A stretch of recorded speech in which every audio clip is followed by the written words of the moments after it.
Hello student आज की class में हम लोग डिस्कस करेंगे एनसीईआरटी चैप्टर नंबर 1 के न्यूमेरिकल 1 बाय 1। आइए देखते हैं न्यूमेरिकल नंबर 1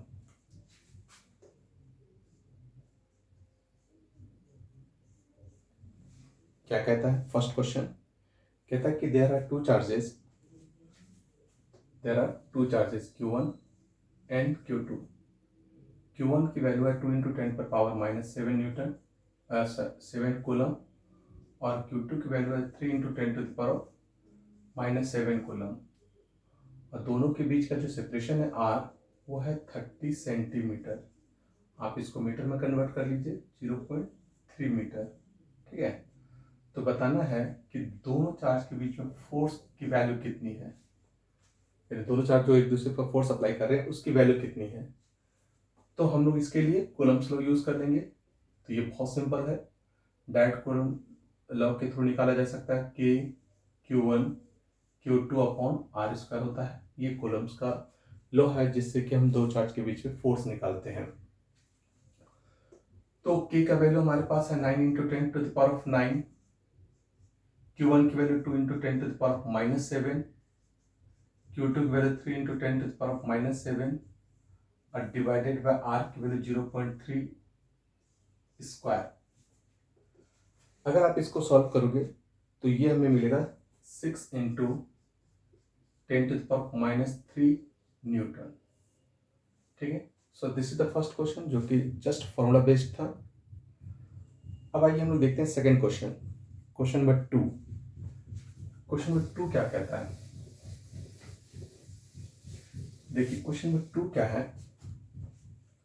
क्वेश्चन नंबर 2 यहां पर कहता है कि हमारे पास दो स्मॉल स्फीयर है, एक के ऊपर चार्ज है 0.4 माइक्रोकूलम, दूसरे पर जो चार्ज है वो है -0.8 माइक्रोकूलम। ठीक है, और दोनों स्फीयर एक दूसरे पर जो फोर्स अप्लाई कर रहे हैं F, उसकी वैल्यू दिया हुआ 0.2 न्यूटन। 0.2 न्यूटन।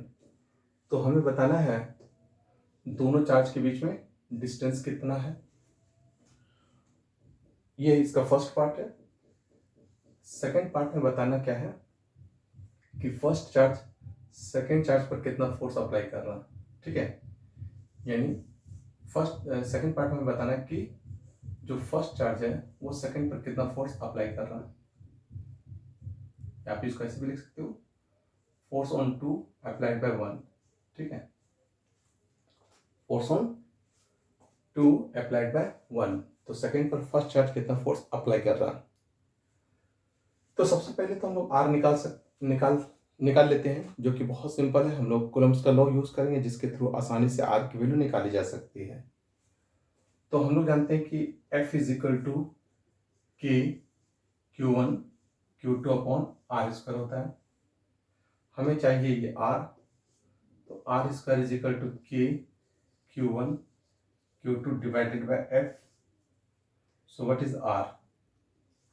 तो R की वैल्यू हो जाएगा √K Q1 Q2 upon F। यहां पर हम लोग वैल्यू रख देंगे सारे।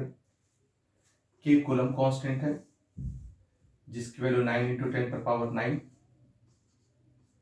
Q1 की वैल्यू है 0.4 × 10 टू द पावर ऑफ -6।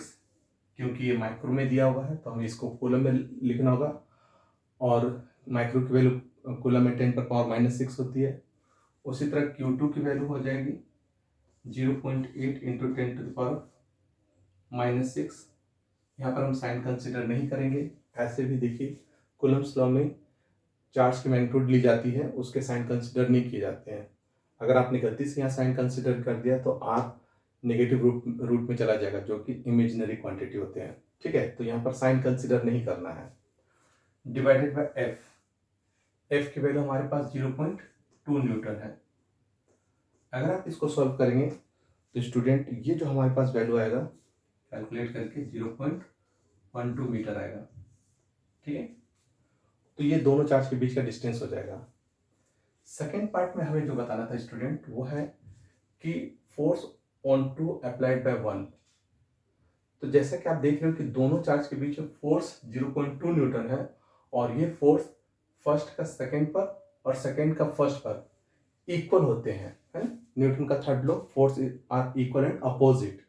तो जो ये चार्ज इस पर फोर्स अप्लाई करेगा वही फोर्स ये इसके ऊपर भी अप्लाई करेंगे, है ना। तो इसलिए देयरफॉर यहाँ जो F21 होगा, F21 इसकी वैल्यू 0.2 न्यूटन ही होगी। क्लियर। तो फोर्स की वैल्यू चेंज नहीं होगी, जो फोर्स दोनों के बीच में है वो सेम होगा। ठीक है। क्वेश्चन नंबर थर्ड क्या कहता है, ये तो सेकंड था। अब देखते हैं question number third. NCERT question one by one हमेशा कर लेनी चाहिए, क्योंकि एनसीईआरटी से क्वेश्चन बोर्ड में डायरेक्ट आते हैं, इसलिए एनसीईआरटी के सारे क्वेश्चन हमें आने चाहिए।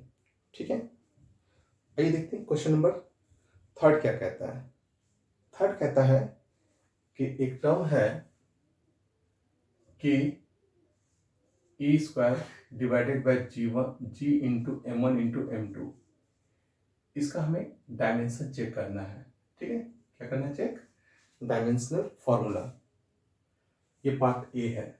ठीक है। इसका हमें डायमेंशनल फॉर्मूला चेक करना है। दूसरा हमें क्या दिखाना है कि इस रेशियो की वैल्यू कितनी होगी, है ना। दूसरे में हमें इसकी वैल्यू बतानी है कि इस रेशियो का वैल्यू क्या होगा। तो अगर डायमेंशनल फॉर्मूला चेक करना चाहते हैं तो सबसे पहले यूनिट रख दीजिए और जो फाइनल यूनिट बनेगा उसका हम लोग डायमेंशनल फॉर्मूला रख देंगे, तो इजी होगा हमें डायमेंशनल फॉर्मूला रखने में भी। तो सबसे पहले आप इसका यूनिट रख देते हैं, जिससे क्या होगा कि हमें फाइनल यूनिट आएगा और उसके फिर हम डायमेंशनल फॉर्मूला आसानी से रख सकते हैं। तो जैसे के का यूनिट होता है न्यूटन मीटर स्क्वायर पर कूलम स्क्वायर। ई है चार्ज, चार्ज की यूनिट ई है चार्ज ऑफ वन इलेक्ट्रॉन, एक इलेक्ट्रॉन का चार्ज है। तो चार्ज की जो यूनिट होती है वो कूलम होती है, तो कूलम का स्क्वायर हो जाएगा यहाँ पर, देखिए ध्यान से, क्योंकि यहाँ पर ई का स्क्वायर है। ओके। ना ये जी है ग्रेविटेशनल कांस्टेंट, तो ग्रेविटेशनल कांस्टेंट का यूनिट रखेंगे तो ये हो जाएगा आपका न्यूटन मीटर स्क्वायर पर केजी स्क्वायर, पर केजी स्क्वायर इनटू M1 है मास केजी, इंटू M2 है मास, तो इसकी भी यूनिट केजी हो जाएगी, तो ये भी केजी स्क्वायर हो जाएगा। तो आप देखोगे कि जब आप इसको सॉल्व करेंगे तो ये रिजल्ट आ जाएगा। ऑब्वियस होता है कि कोई यूनिट नहीं आएगी, सारी वैल्यू कट रहे हैं, कूलम से coulomb cancel, newton metre square से मीटर स्क्वायर कैंसिल, न्यूटन से न्यूटन कैंसिल, केजी से ये केजी कैंसिल, तो कोई यूनिट नहीं बना, है ना, यूनिट लेस हो जाएगा। तो जब यानी आप ये कह सकते हो कि यहाँ नो यूनिट। अब अगर इसकी कोई यूनिट नहीं है तो हम डायमेंशन पूरा क्या लिखेंगे, M0 L0 T0। ठीक है, कोई डायमेंशन पूरा होगा ही नहीं। तो बहुत सिंपल वे है कि सबसे पहले आप यूनिट, आप डायमेंशन पूरा रखोगे तो थोड़ा सा स्टार्टिंग में ही डायमेंशन पूरा रख देंगे तो प्रॉब्लम होगी। तो आप क्या करोगे, यूनिट रख दो, क्योंकि यूनिट जनरली हमें याद होती है। तो यूनिट रख करके फिर फाइनल में हम लोग डायमेंशन पूरा रख देंगे। तो डायमेंशन पूरा क्या हुआ, M0 L0 T0। अब हम लोग बात करते हैं सेकेंड पार्ट में, इसके रेशियो की वैल्यू, है ना। तो वैल्यू देखिए क्या होगा, k e square divided by G M1 into M2। ठीक है। तो यहाँ पर M1 और M2 है क्या, तो अब देखिए यहाँ पर जो M1 है वो चार्ज ऑफ इलेक्ट्रॉन है ना। यहाँ पर M1 मास ऑफ इलेक्ट्रॉन है और M2 मास ऑफ प्रोटॉन है, मास ऑफ इलेक्ट्रॉन है और M2 मास ऑफ प्रोटॉन है। ठीक है। और ये ई जो है दोनों का चार्ज है, यानी चार्ज ऑफ इलेक्ट्रॉन है चार्ज ऑफ प्रोटॉन। तो यहाँ पर वैल्यू रख दो।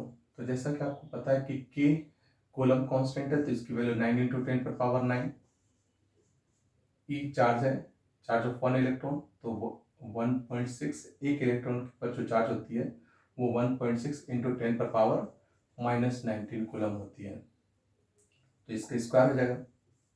ठीक है। Divided by G gravitational constant जिसकी value 6.67 into 10 to the power -11 होते हैं। ये है आपका मास ऑफ इलेक्ट्रॉन। तो इलेक्ट्रॉन का जो मास होता है 9.1 इंटू 10⁻31 इंटू ये है मास ऑफ प्रोटॉन। और जो प्रोटॉन का मास होता है वो होता है आपका 1.6 इंटू 10⁻27 kg, है ना। 1.66 इंटू 10⁻27 kg, ठीक है। जब आप इसको सॉल्व करोगे तो ये हमारे पास जो रिजल्ट आएगा वो होगा 2.99 इंटू 10⁻39, ठीक है। जब आप इसको सॉल्व करोगे तो ये जो हमारा रिजल्ट आएगा वो हो जाएगा 2.99 इंटू 10⁻39, यानी ये होगा दोनों की रेशियो की वैल्यू। तो ये डायमेंशनल फॉर्मूला है और ये इसका रेशियो है। बेसिकली ये जो है ना कूलम्ब फोर्स और ग्रेविटेशनल फोर्स का रेशियो है, जो ये बता रहा है कि कूलम्ब फोर्स ग्रेविटेशनल फोर्स का इतना टाइम्स होता है। देखिए ऊपर में कूलम्ब फोर्स है प्रोटॉन और इलेक्ट्रॉन, और ये ग्रेविटेशनल फोर्स है प्रोटॉन और इलेक्ट्रॉन का। तो हमने देखा कि प्रोटॉन और इलेक्ट्रॉन के बीच में जो कूलम्ब फोर्स होता है वो ग्रेविटेशनल फोर्स का इतना टाइम्स होता है, ठीक है। तो ये ध्यान रखना, ये एक्चुअली में कंपेयर है ग्रेविटेशनल फोर्स और कूलम्ब फोर्स के बीच का, ठीक है। अब हम लोग देखते हैं क्वेश्चन नंबर 4 कि क्वेश्चन नंबर 4 क्या कहता है। NCERT question number 4।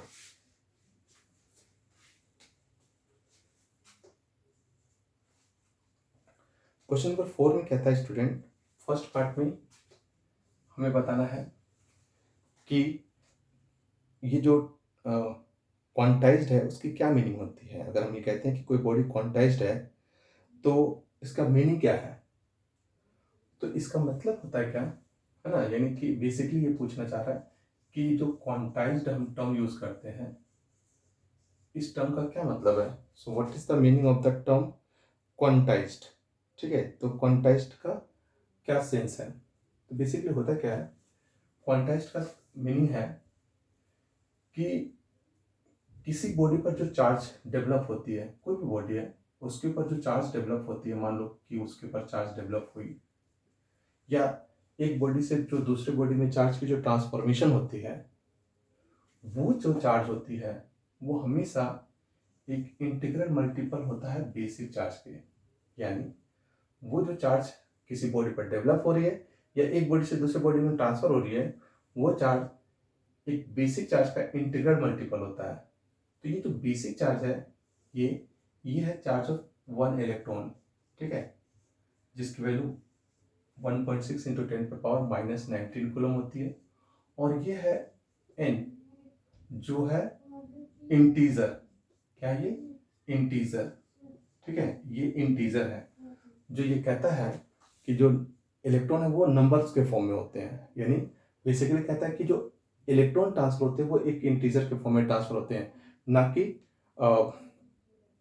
फ्रैक्शन के फॉर्म में। तो जो चार्ज कभी भी कोई बॉडी पर जो चार्ज ट्रांसफर होती है ना, या चार्ज डेवलप होती है, वो हमेशा इलेक्ट्रॉन के मूवमेंट के कारण होती है, इलेक्ट्रॉन के माइग्रेशन के कारण होता है। तो और इलेक्ट्रॉन हमेशा एक इंटीजर के फॉर्म में ट्रांसफर होते हैं। जैसे हम लोग कहते हैं कि 10x 12x 15x, हम लोग फ्रैक्शन में x की बात नहीं करते हैं। वैसे ही इलेक्ट्रॉन जब किसी बॉडी पर शिफ्ट होते हैं तो वो भी फ्रैक्शन के फॉर्म में फ्रैक्शन के फॉर्म में नहीं होते, बल्कि एक होल नंबर, एक इंटीजर के टर्म्स में ट्रांसफर होते हैं। तो यही कहता है कि जो चार्ज होता है किसी बॉडी पर वो एक बेसिक चार्ज यानी इलेक्ट्रॉन के चार्ज का इंटीग्रल मल्टीपल होता है। जितना इलेक्ट्रॉन ट्रांसफर होगा उसको उसके चार्ज से मल्टीप्लाई कर दीजिए। So this the meaning of the quantization. Now इसका सेकेंड पार्ट क्या है। सेकेंड पार्ट कहता है कि ये जो क्वांटाइजेशन है बी पार्ट कहता है कि जो क्वांटाइजेशन है वो मैक्रोस्कोपिक लेवल पर वैलिड नहीं है। देखिए मैक्रोस्कोपिक लेवल जो होती है, मैक्रोस्कोपिक लेवल, ये क्या है, ये एक लार्ज स्केल है। तो कहता है कि जो लार्ज स्केल होता है उसके उस पे जो आपका क्वांटाइजेशन है वो वैलिड नहीं है। तो जैसे फॉर एग्जांपल हम लोग ने इस लेवल पर एक चार्ज कंसीडर कर लिया Q1 जिसकी वैल्यू 1 माइक्रोकूलम। मान लो कुछ हमने ऐसे ले लिया कि एक चार्ज है जिसकी वैल्यू है 1 माइक्रोकूलम, ठीक है। अब हम इसकी वैल्यू देखते हैं कि इसमें नंबर ऑफ इलेक्ट्रॉन्स कितने हैं। तो अगर आप इसको n इंटू ई से इक्वेट कर दो 1 इंटू 10⁻⁻6 कूलम, तो n इंटू यहाँ पर ये हो जाएगा 1.6 into 10⁻⁻19 coulomb is equal to 1 into 10⁻⁻6 coulomb, right. तो यहाँ से आप n की वैल्यू जब निकालोगे तो वो जो n की वैल्यू आएगा लगभग वो 6.2 इंटू 10⁻12 आएगी, है ना। जब आप इसको यहाँ से राइट साइड शिफ्ट कर दो तो n की वैल्यू ये आएगी। अब देखिए यहाँ पर जो n की वैल्यू है 6.2 इंटू 10⁻12 है, तो ये जो 10⁻12 है क्या ये बहुत छोटी क्वांटिटी है? तो आंसर है नो, नो सर, ये तो बहुत बड़ी क्वांटिटी है। तो इसका मतलब क्या है कि जो आपको ये नंबर ऑफ इलेक्ट्रॉन्स है, तो ये जो नंबर ऑफ इलेक्ट्रॉन्स है आप उसको काउंट नहीं कर सकते हो। तो ऐसा लगेगा ना कि किसी बॉडी पर ये जो इलेक्ट्रॉन्स है वो कंटिन्यूअस फॉर्म में है। ऐसा लगेगा कि वो जो किसी बॉडी पर वो जो इलेक्ट्रॉन्स दिख रहे हैं वो वाटर के मॉलिक्यूल की तरह दिख रहे हैं, जो कि अनकाउंटेबल होते हैं, ठीक है। तो आप इसको काउंट नहीं कर सकते, ये क्वांटाइज फॉर्म में दिख ही नहीं रहे कि ये 10 है 12 है ना। आप इसको काउंट नहीं कर सकते हैं, तो एक तरह से ये कंटिन्यूअस है। तो ये कहता है कि जो माइक्रोस्कोपिक लेवल होती है उस पर जो नंबर ऑफ इलेक्ट्रॉन होते हैं वो इतने लार्ज होते हैं कि वो जस्ट लाइक अ वाटर किसी सरफेस पर फैला हुआ है, तो उसको हम लोग काउंट नहीं कर सकते, तो वो कंटिन्यूअस है। वैसे ही ये भी कंटिन्यूअस है जिसको हम लोग काउंट नहीं कर सकते हैं। तो इसीलिए कहता है कि माइक्रोस्कोपिक लेवल पर जो क्वांटाइजेशन हो तो वो वैलिड नहीं होता है। लेकिन जब हम माइक्रोस्कोपिक लेवल की बात करते हैं, ये तो माइक्रोस्कोपिक है, लेकिन जब हम बात करते हैं माइक्रोस्कोपिक तो यहाँ पर जब भी हम बात करते हैं तो यहाँ पर फ्यू इलेक्ट्रॉन्स की बात करते हैं। We are talking about few electrons here we are talking about few electrons है ना, like 10 12 100 एक्सेट्रा। तो यहाँ पर जो है ना, चूंकि इलेक्ट्रॉन की क्वांटिटी बहुत कम ली जाती है तो उसको आप काउंट कर सकते हो। तो यहाँ पर तो क्वांटाइजेशन वैलिड है क्योंकि यहाँ पर ये डिस्क्रेट फॉर्म में दिख रहे हैं, यानी काउंटिंग फॉर्म में दिख रहे हैं, लेकिन यहाँ पर पॉसिबल नहीं है। तो वही कहता है कि माइक्रोस्कोपिक लेवल पर क्वांटाइजेशन वैलिड नहीं है, जबकि माइक्रोस्कोपिक लेवल पर ये वैलिड है, राइट। तो ये था हमारा इनसेट के कुछ क्वेश्चन। नेक्स्ट क्लास में हम लोग नेक्स्ट क्वेश्चन डिस्कस करेंगे, तो मिलते हैं नेक्स्ट क्लास में। Thank you.